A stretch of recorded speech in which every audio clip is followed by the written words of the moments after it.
Can you imagine being a teenage girl going about your daily life and the angel of the Lord appeared in front of you? This is what Fra Angelico, a 15th century painter, portrayed in his painting of the Annunciation. Fra Angelico's painting of the Annunciation applies drastic change from the Gothic period into the Renaissance regarding space and light. This is a picture of Fra Angelico. He was born in 1395 in Florence, Italy. His style was early Renaissance with serene religious attitude. One of the people he was trained by was the greatest painter of the Gothic transition. He took what he learned from him and transitioned it into the Renaissance. What inspired him to paint the Annunciation was to bring the scene into the daily lives of the monks. Angelico was a friar, and so this was a large part of his life. Many artists painted the Annunciation, but Angelico's version was one of the most inspired works of the Renaissance because of his creative ways of using light and space. These two pictures are examples of what we are going to be looking at in terms of the Gothic Annunciation paintings. First, we will talk about the differences in light. In the Gothic period, they mainly used dark colors, and there were many paintings that incorporated gold leaf. There were also an indoor setting with either no source of light or a small window, which meant there was little natural light. In the Renaissance piece, we can see the use of light. The colors that he chose were more soft and subtle. There is also a use of natural light. Fra Angelico was the first to paint the Annunciation outdoors. The outdoor setting causes the natural light to shine in.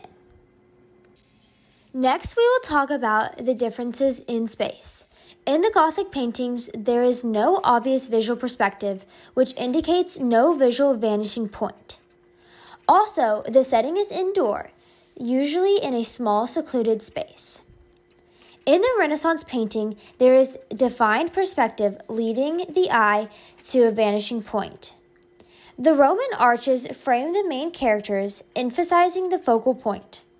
The depth is created leading the eye back to the focal point. Now let's dive deeper into the Annunciation by Fra Angelico that was painted on the outside of the corridor in the San Marco dormitory. This was only one of 3 paintings he did outside instead of inside. The Annunciation was painted with tempera, which is a water-based pigment. The pigment was painted over a moist lime plaster. In looking at Gabriel and Mary, we see that there is significance in the way that they hold their hands. Gabriel is approaching Mary with the positioning of his hands, and Gabriel is welcoming her. Mary, frightened, yet sweet and innocent, welcomes the angel because she knows he is from the Lord. They both have their arms crossed in the same way, representing acceptance. Located at the bottom of the painting is a saying. It is instructions and a reminder for monks to pray when they come before Mary. This was very important for Fra Angelico because he was a friar himself.